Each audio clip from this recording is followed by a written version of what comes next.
Bonjour les amis, dans cette vidéo, je vous présente la construction d'une randonneuse des années 90 à partir d'un cadre fait par un artisan qui s'appelle Christophe Mine.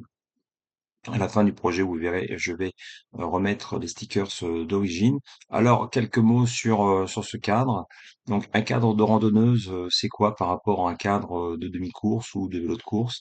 Eh bien, la différence très importante entre un cadre de course et un cadre de randonneuse, c'est que par exemple sur le cadre de la randonneuse, ici vous allez avoir des petits œillets en plus pour à la fois les porte-bagages et les garde-boue, de manière à pouvoir protéger le cycliste de la pluie. Autre différence, par exemple, sur la fourche avant, vous avez un œillet pour pouvoir également mettre un porte-bagages qui pourra se tenir par là.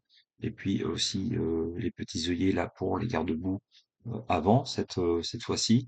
Vous avez des petits détails comme ici, de là à là, pour mettre une pompe quelque chose de bien pratique. Ici, vous avez un endroit pour mettre un levier pour une dynamo électrique, une dynamo qui sera placée sous le vélo ici, mais sur cette version-là, en fait, ce sera une béquille qui va aller ici. Il n'y aura pas de dynamo.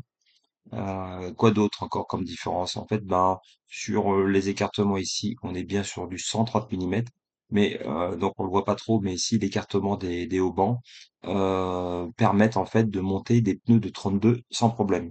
Je le dis parce qu'en fait aujourd'hui il est monté avec des pneus de 32 et il n'y a absolument aucun problème. Ça n'a pas été simple, mais cela fonctionne, ça roule, il n'y a aucun frottement de nulle part.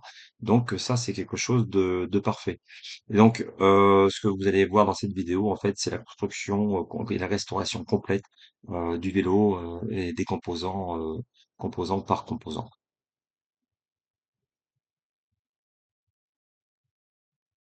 Donc, un petit mot sur le boîtier de pédalier que j'ai démonté. Donc, c'est un boîtier de pédalier avec un axe en titane. Donc, ça permet en fait tout simplement de gagner du poids et puis d'avoir une pièce noble sur le vélo. Noble un petit peu aussi comme le cadre acier qui est en Columbus. Donc, on est vraiment sur du matériel vraiment haut de gamme.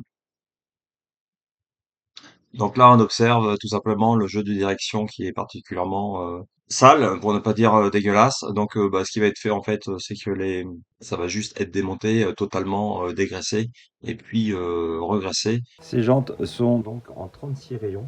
Donc vous voyez, ici il y a l'autocollant 36 et donc en 32 le rayon aurait été voilà, décalé et 28 également.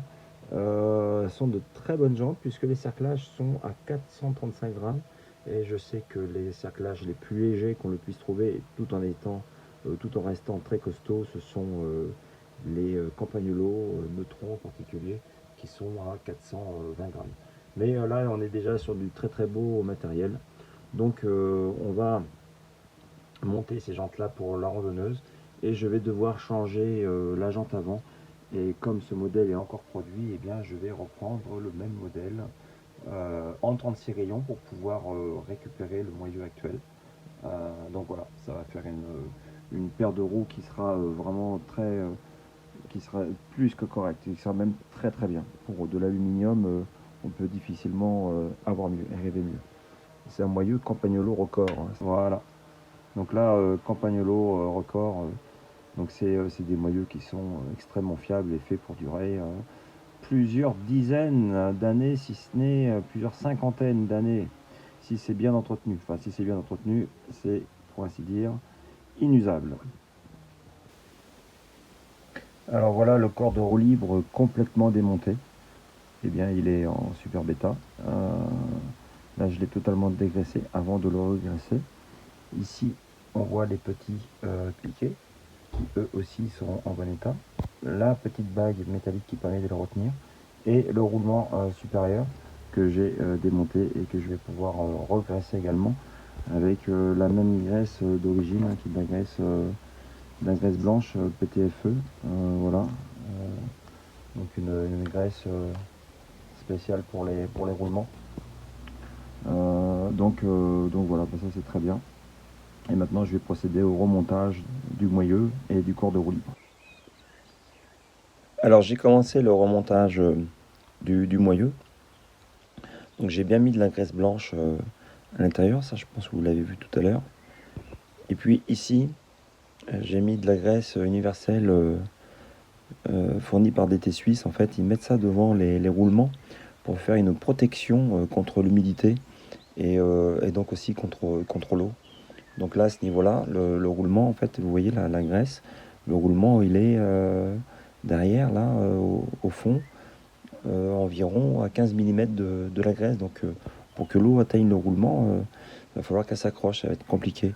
Et quand j'ai démonté le roulement, bah, tout était déjà... Bon, le roulement était en lui-même un petit peu attaqué par le temps, hein, mais là, maintenant, la graisse a été changée et il est reparti pour de nombreuses décennies. Là.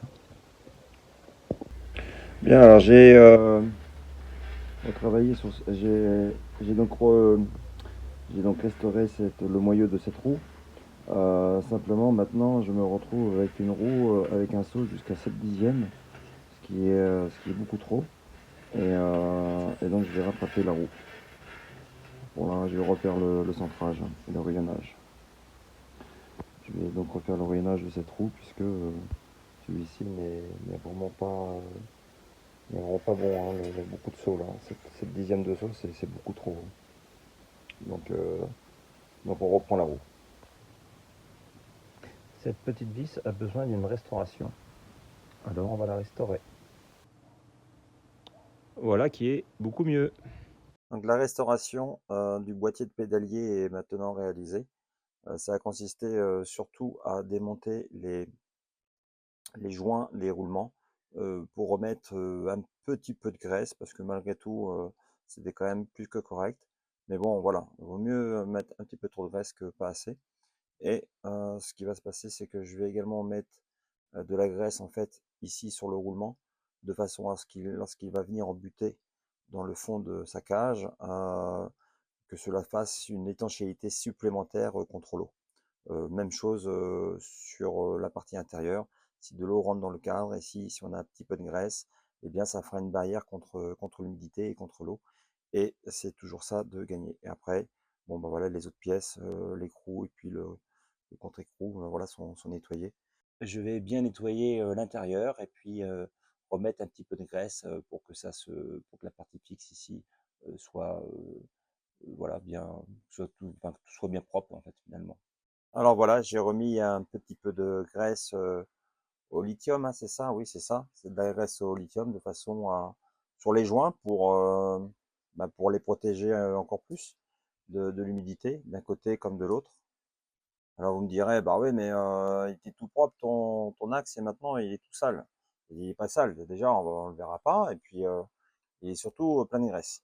Ce qui va permettre de le conserver en bon état. C'est surtout ça le principal intérêt, c'est que cet axe-là, maintenant qu'il est régressé, eh bien disons que peut-être qu'il est régressé pour 20 ans.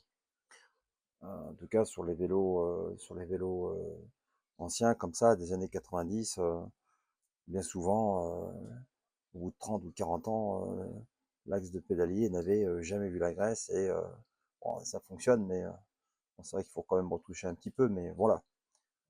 Là, au moins, on s'assure de la longévité du matériel. Voilà, le boîtier de pédalier remonté.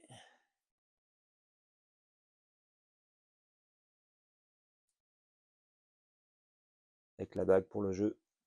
Donc là, c'est impeccable. On va pouvoir remonter le pédalier. Enfin, on va le restaurer d'abord et puis ensuite on va remonter le pédalier.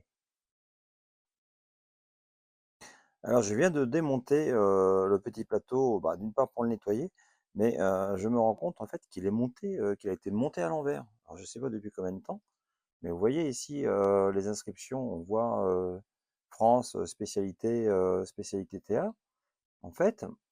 Et ce qui se passe, c'est que les inscriptions qu'on voit sur le petit plateau, il n'y a absolument aucune raison qu'on ne les voit pas au même titre que les autres. Et en fait, les entretoises ont été montées. Les entretoises que voici n'ont pas été montées sur le, comment, sur le pédalier de la bonne façon. Ça a été monté à l'envers. Donc du coup, on se retrouve avec un plateau à l'envers et bon. Alors sans doute que ça marche quoi, mais on va remonter ça à l'endroit maintenant. Allez, c'est parti pour la restauration des petites pièces du pédalier. Tout ce qui est visserie, là, ça a trempé dans de l'essence pendant une nuit. Et puis maintenant, je suis en train de récupérer les petites, vous voyez là, toutes les traces de corrosion là-dessus, comme sur les plateaux. Mais non, pour le plateau, ça vient encore. Là-dessus, il y a pas mal de petites traces de corrosion. Et une fois qu'on les a récupérées, ben, c'est autre chose, quoi. Ça revient comme neuf. Donc l'objectif, c'est ça. C'est on restaure pour remettre à neuf. Alors voici la pièce restaurée. Donc je vais essayer de lui trouver quand même les stickers parce qu'on voit ici que c'est écrit spécialité TA. Et à mon avis, il doit y avoir des stickers qui existaient à l'origine. Je vais essayer de les retrouver. Puisque la société TA existe toujours et vous pouvez toujours vous fournir en plateau chez cette société. C'est des plateaux qui sont d'excellente qualité. Donc vraiment, je recommande. Et donc voilà, une belle pièce qui est qui maintenant est une belle pièce, qui maintenant est totalement restaurée et qui est comme neuf, pour ainsi dire. Ça fait plaisir. Alors je suis en train d'installer un garde-boue, sachant que sur cette roue j'ai installé un pneu de 32. 32, ça passe bien en fait, il n'y a pas de souci. Et avec le garde-boue, forcément ça devient juste. Il va y avoir quelques adaptations à faire, en particulier par là ou de l'autre côté.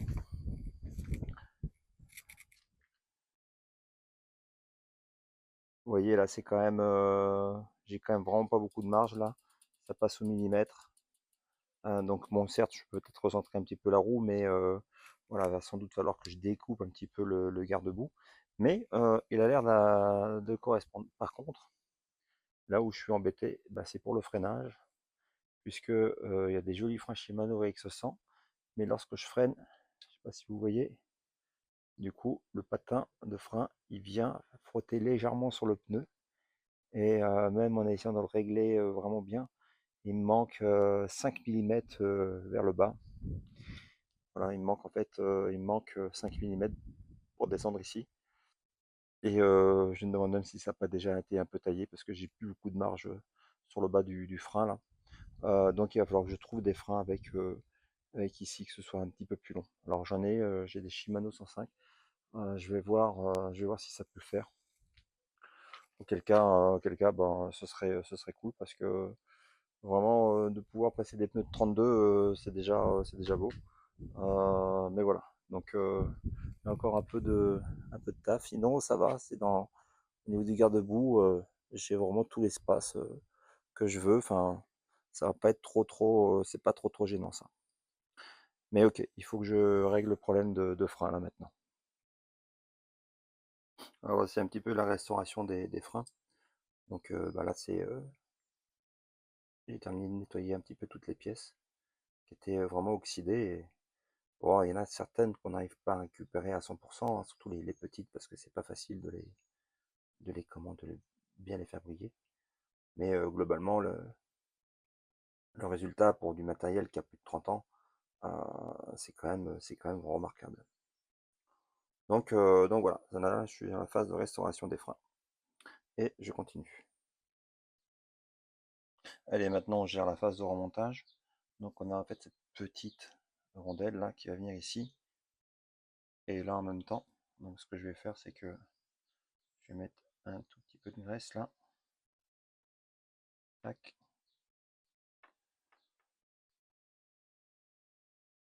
Comme ça. Très bien.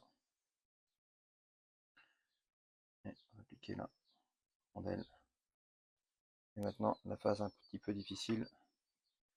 On a cette petite vis ici qui doit venir sur le petit,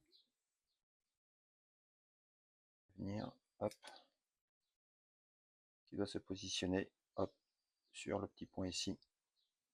Et ensuite, je vais pouvoir mettre je vais pouvoir enfiler la vis pour maintenir le tout. Et donc, le but, c'est de supprimer un petit peu la corrosion et puis de gagner aussi en mobilité, parce que là, ça revient pas bien le frein. Et donc, en plus, là, c'est le frein arrière.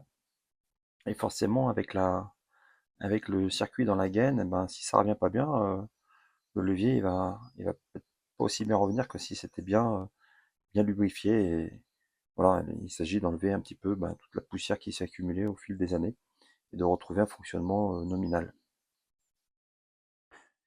Et voilà, le vélo terminé, avec les jolis stickers, pédalier, théâtre, cable plateau. Je vous fais la vidéo complète dans les jours qui viennent. Allez, ciao ciao les amis.